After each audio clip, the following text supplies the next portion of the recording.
moo tax le premier ministre Ousmane Sonko jël ay décision ci wàllu ñi nga xam ne ay mission lañ leen di yónni ci biti wàññi li ñu leen daan fay par journée ñi dem Amérique 250 000 par jour ñi nekk fii ci Afrique génnuñu 200 000 par jour. xam nga loolu mooy populisme ndax sénégalais yi lan moo fi bees.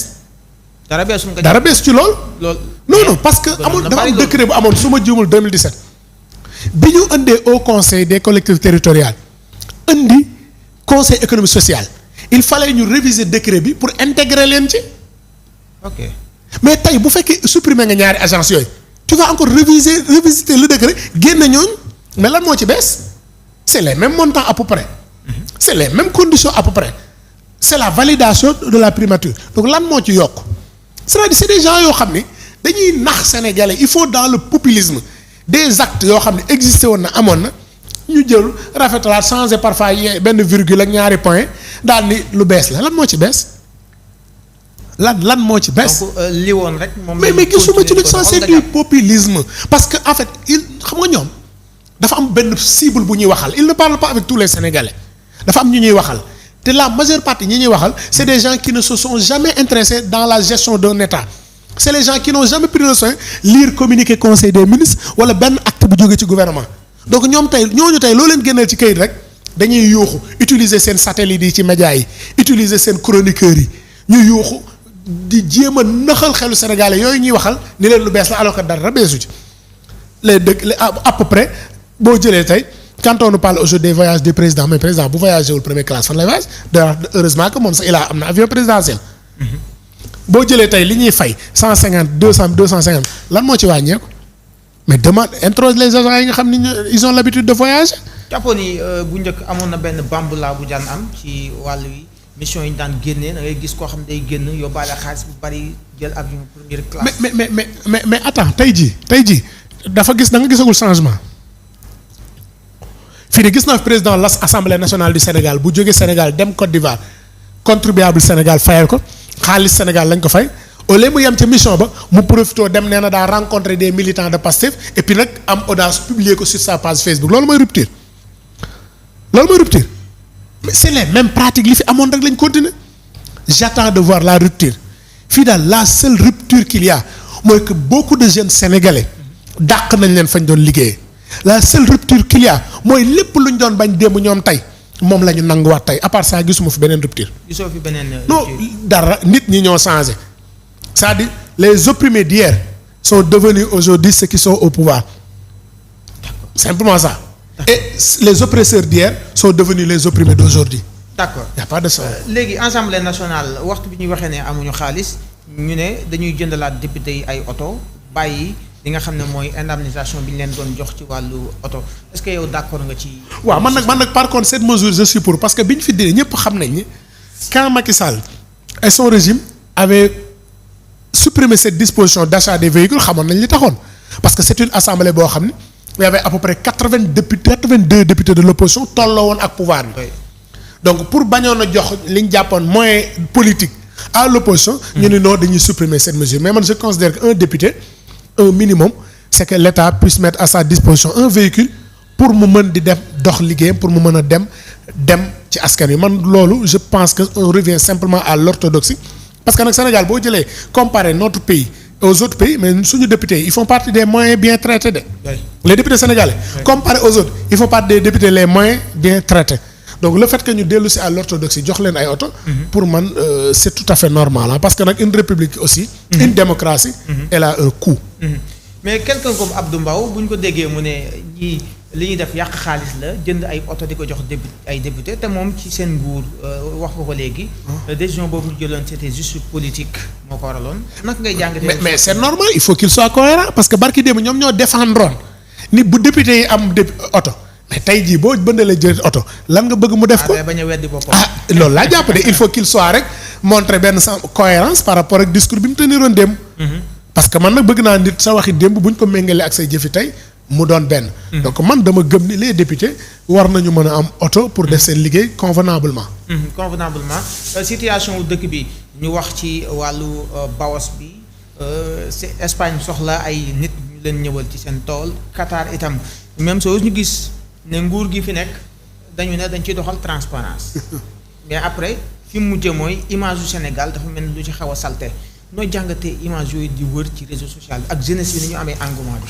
man jàppoon naa ni gouvernement bi waroon na am gàcc waroon na rus di vanté wu ci 1000 emplois yu ñu jëlee ci Qatar wala Espagne da nga rappeler ni récemment concours général bu mujj bi quand le premier ministre a pris la parole lan la wax ñi ngi invité ndaw ñi nañu toog ci réew mi ñi ngi invité ndaw ñi bu mu metti ñu daw nañu toog liggéey tekkee ci dëkk bi.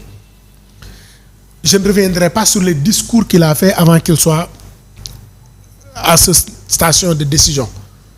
Donc tey jii bu fekkee moins d'1 an après leur arrivée au pouvoir ils veulent se remettre en cause en disant maintenant à la jeunesse sénégalaise l'Eldorado c'est l'Europe l'Eldorado c'est le Qatar gàcce mënu ko weesu tey j'ai bien aimé la franchise du ministre de l'Agriculture même su fekkee nag dans le cadre d'une solidarité gouvernementale un tel discours n'aurait pas dû se tenir en public. Mais nag c'est normal puisqu'on a un premier ministre qui s'occupe de tout sauf de l'essentiel. C'est normal que ces ministres aient cette position. Donc pour man dafa mel ni dégg naa ko wax ni c'est l'esclavage des temps modernes lan moo doon am bu njëkk ak suñu maam yi dañu doon jël yóbbu leen pour ñu dem bàyyi tool yi Europe yi n'est-ce pas. tey lu ñu wax xale yi nañ leen jël yóbbu leen ñu dem bàyyi Espagne peut-être conditions yi changé moyen de déplacement yi changé donc loolu ça pose problème. beneen bi mooy su ma juumul démb la xam barki dem dama suivre ci journal RTS ñu wax ni à peu près 370 personnes seront retenues. si j'ai bien retenu. mais aujourd'hui c'est combien de milliers de jeunes sénégalais ñoo envahir les tribunaux pour casier judiciaire ñoo envahir bureau Bawassi. Cela doit simplement interpeller le gouvernement à savoir que l'espoir n'est plus là que jeunes sénégalais yi ñàkk wóolute ci ñi fi ne ñàkk am espoir moo leen jaral ñuy daw di njëkkante di buuxante pour rek ñu yóbbu leen Espagne ñu mën a dem witti ay xaw ma nu ma koy tuddee ay raisins. Il faudrait des mesures politiques qui concernent la jeunesse, emploi des jeunes, entrepreneuriat, encadrement, formation, insertion. Quelle est la vision de ce gouvernement? Moi, c'est la question que je me pose. Gouvernement bi lan mooy vision en matière de jeunes? Il faut que le gouvernement arrête le verbiage et nekk dans l'action. Et on se pose une question. De avril 2024 à maintenant, quelle est l'action concrète posée par ce gouvernement?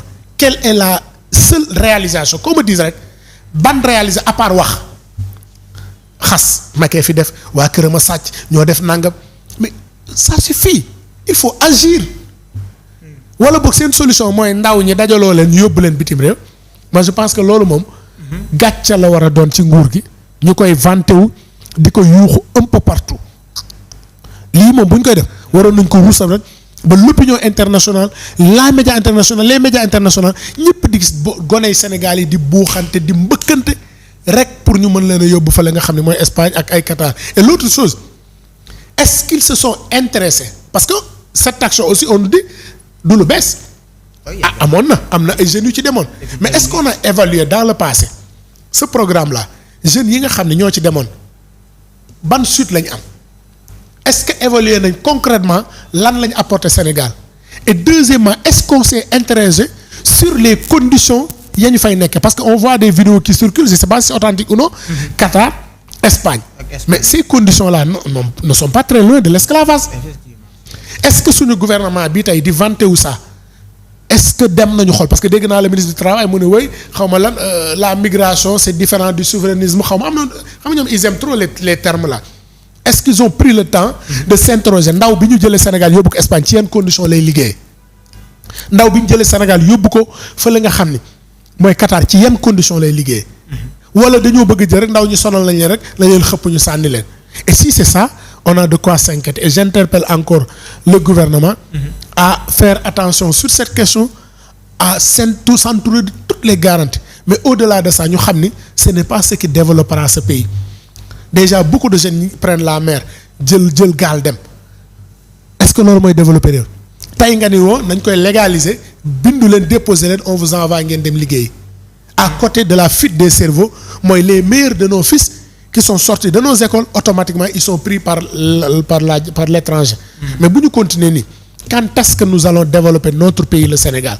oui donc jàppoon itam alternative la comme ni ko ministre bi waxee rek dañuy jël alternative ne jeunes yi ñii dem leen après ngeen ñëwaat participer ci seen développement wu réew mais terewul ñoom ñu ngi xalaat ay vision yoo xam ne bu ñu ko tëralee comme ni ko Moustapha Ndiaye Sarré waxee ne jeunesse bi nañu armé wu de patience lépp dina baax.